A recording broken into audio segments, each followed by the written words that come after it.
আসসালামু আলাইকুম ও রহমতুল্লাহি ওবারকাতুহু। আপনারা সকলে কেমন আছেন?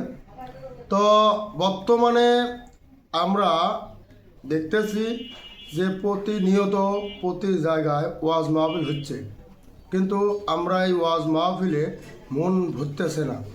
তো আমরা যখন ছোটোবেলার থেকে ওয়াজ শুনি তো মন চাইতো না যে আসলে উঠে যাই।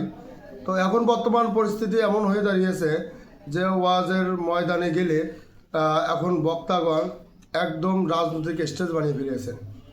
তো আসলে বর্তমান পরিস্থিতি খুব দুরবস্থায় আমরা আছি, এবং সেই সাথে এখন বর্তমানে সামাজিক যোগাযোগ মাধ্যম ইউটিউব, ফেসবুক সহ সব সামাজিক যোগাযোগ মাধ্যমগুলোতে আমরা ওয়াজ শুনি। এই ওয়াজ শুনে দেখতে পাই যে এক এক রকম বক্তার ইসলাম সম্পর্কে এক এক রকমের ফতোয়া দেন। তো আসলে আমরা সাধারণ মানুষ, আমরা কোনটা নেব? তো এখন এখানে কমেন্ট করতেও ভয় লাগে যে আসলে আমরা কোনটা নেব, কোনটা ধরব, কোনটা ঠিক। তো আমি আহ্বান জানাবো যে যারা বর্তমান এই পরিস্থিতি তৈরি করতেছে, আসলে সঠিক জ্ঞানটা যেটা, সেটা সঠিক এলেমটা অর্জন করেন, সেই সাথে জবানি এবং কলবি দুটো এলেমে অর্জন করে আপনারা সঠিক যেটা ইসলাম সেটা আপনারা প্রচার করেন। তো বর্তমানে দেখেন যে একদল লোক মাজার নিয়ে ব্যস্ত। মাজারে যাওয়া যাবে, 100 বার যাওয়া যাবে, 1000 বার যাওয়া যাবে, কেন যাওয়া যাবে না? কিন্তু মাজার পূজা করার জন্য নয়, মাজারে যাইবেন শুধু আপনি জিয়ারত করার জন্য। এখন দেখেন যে বর্তমানে যে মাজারের যে ব্যাপারটা, এই মাজারের একটা ব্যবসা শুরু হয়ে গেছে। কেমন? যে পীরের ছেলে সে গদ্দনসীন পীর, সে পীরজাদা, অথচ তার আমল আছে কিনা সে বিষয়ে লক্ষ্য করা হয় না। এখন ইনি উপাতের পর বিশ্বাস উপাতের পর তার যোগ্য যদি উত্তরসূরি থাকে সে দরবার চালাতে পারবে, আর যদি তার যোগ্য উত্তরসূরি না থাকে তাহলে কোনো রাইট নাই। এখন ওই যে একটা পীরের ছেলে পীর, এখন এই যে বিভিন্ন মানুষ ওই দরবারের মধ্যে গরু দিচ্ছে, খাসি দিচ্ছে, টাকা পয়সা দিচ্ছে, হাতিয়ে দিচ্ছে, আর এই সুযোগে পীরের ওয়ারিশগণ কী করতেছে? এই টাকা পয়সা নিয়ে বাড়ি গাড়ি আলিশান করে, পোশাকপত্র একেবারে মনে করেন যে আলিশান অবস্থা, চল অবস্থা।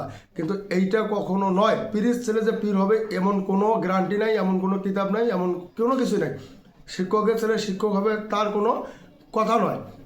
তরিকা শব্দের অর্থ হলো রাস্তা। এই রাস্তার দেখানোর যে শিক্ষক হবেন, যিনি চলে যাবেন, চলে যাওয়ার পরে যারা থাকবেন তারা যদি যোগ্য না হন, তাহলে এই ধর্ম ব্যবসাটাকে, মাজার ব্যবসাটাকে আপনারা অবশ্যই সেখান থেকে সরে আসতে হবে। আপনাদের হুজুর মারা গেলে যে সেখানে আপনাদের এই পরবর্তী ওয়ারিশগঞ্জে আপনারা যেভাবে সেই মাজারের মধ্যে আপনারা গান বাজনা কাউলি দিয়ে ভরে রাখতেছেন, আর আপনাদের যে চরিত্র সেটা আপনারা মানুষ অবশ্যই আপনাদের সম্পর্কে জানে। এবং আমি এই কয়েক জায়গাতে আমি একটু পরিদর্শন করে দেখছি যে সেখানে শুধু মানে একদম যে গান বাজনা কাউলি দিয়ে শিল্পী দিয়ে গান কয়ে মানে বিষয়টাকে কোন দিকে নিয়ে যাচ্ছে, সেই সাথে মাজারে মোমবাতি জ্বালাচ্ছে, মাজারে পূজা দিচ্ছে। এই যে একটা বিভ্রান্তকর অবস্থা, এটার থেকে অবশ্যই ফিরে আসতে হবে। কারণ আপনি যে মঈনুদ্দিন চিশতি রহমতুল্লাহ আলাইহির নাম ব্যবহার করতেছেন তার সম্পর্কে জানতে হবে। তার আল্লাহ পাক তাকে যে জবানি এবং কলবি এলেম দান করেছিলেন, যার কারণে তাকে দেখে কিন্তু হাজার হাজার অমুসলিমেরা মুসলমান হয়েছেন, লক্ষ লক্ষ। তো এই যে যেমন আমি আগুনের কাছাকাছি গেলে যেমন একটা আগুনের তাপ আসে, তেমনই কিন্তু যারা হক্কানি ওলামা, যাদের আমল আছে, তাদের কাছ থেকে কিন্তু ফয়েজ আসে। তো আসলে একটা জিন্দা কোনো কিছু ছাড়া মৃত্যুর কাছ থেকে কিছু পাওয়া যায় না, পাইতে গেলে জিন্দার কাছে পাইতে হয়। সুতরাং জবানি এবং কলবি এলেম সম্পূর্ণ যারা, তাদের কাছ থেকে আপনাদের শিক্ষা গ্রহণ করতে হবে। এবং ওই গান বাজনা কাউলি মাজার পূজা করে ওই যে পীরের ছেলে পীর নাম করে গরু ঘাসি নিয়ে এই যে একটা ইসলাম ধ্বংসের একটা লীলা খেলা চলতেছে, এটার থেকে অবশ্যই বেরিয়ে আসতে হবে।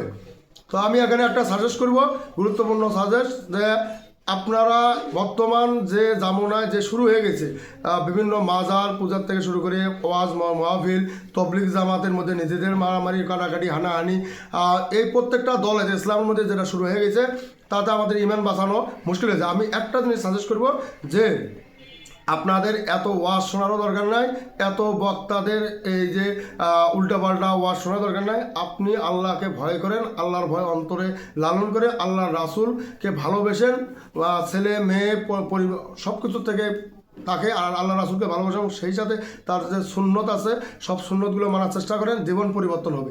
এত বক্তার ওয়াজ বর্তমানে শুনিয়ে কাম হবে না, লাভ হবে না, কারণ বিভিন্ন জন বিভিন্ন ভুলভাল ওয়াজ কিন্তু বর্তমানে কইতেছেন। সুতরাং আপনি আল্লাহকে ভয় করেন, আল্লাহর ভয়ে সমস্ত খারাপ কাজ থেকে দূরে সরে দাঁড়ান এবং রাসূলকে ভালোবেসে তার সুন্নতকে আঁকড়ে ধরেন।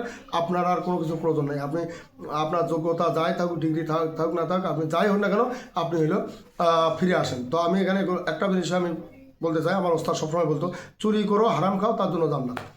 তো এটা আসলে একটা কেমন কথা হয়ে গেল না, চুরি করো হারাম খাও তার জন্য জান্নাত। তো আসলে চুরিটা বলতে আপনি 5 ওয়াক্ত নামাজ পড়েন, ভালো কথা, সেই সাথে আপনি এমন কিছু ইবাদত করেন যেখানে আজকাল লিপ্ত থাকেন, সবসময় আপনি গোপনে ইবাদত করেন, আল্লাহ আপনাকে জান্নাতের ফয়সালা করে দেব। এবং হারাম খাওয়া বলতে গীবত পরনিন্দা যা আছে, চগলখুরি বাটপারি যা আছে, সব কিছু আপনি নিজেকে হজম করে ফেলান, সেটা হজম করে খান, তাহলে দেখবেন যে আপনার দ্বারায় কারো ক্ষতি হবে না। আপনি কারো উপকার করতে না পারলেও কারো ক্ষতি করার চিন্তা ভাবনা থেকে বিরত থাকবেন।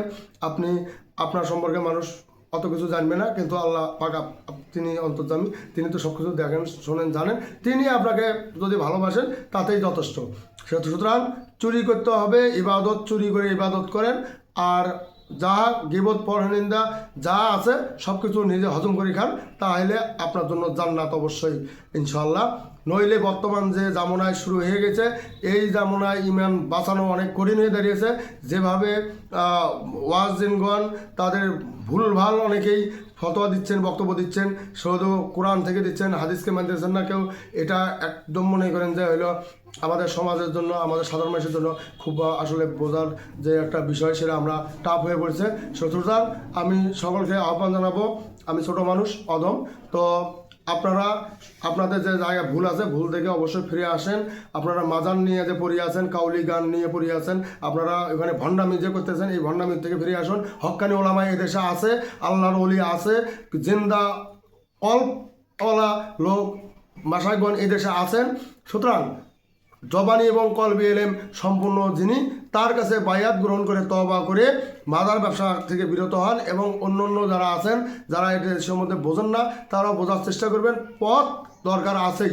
সুতরাং যদি আমি আতর দেই, অন্যজন সেন গ্রহণ করবে। যদি আমি কামারের দোকানের পাশ দিয়ে যাই, তাহলে কামারের ওই দোকানের হলো আপনার হলো ছাই কিন্তু আমার গাছ লাগবে। সুতরাং হক্কানি ওলামা আছে, তাদের কাছে যায়া বুঝে আপনারা চলেন এবং সেই সাথে আল্লাহকে ভালোবেসে সমস্ত খারাপ কাজ থেকে বিরত হয়ে রাসূলের মহব্বত করে, রাসূলের সুন্নত আদর্শকে লালিত করেন, ইনশাআল্লাহ জীবন পরিবর্তন হবে। কথা বাড়াবো না, সবাই ভালো থাকবেন, সুস্থ থাকবেন।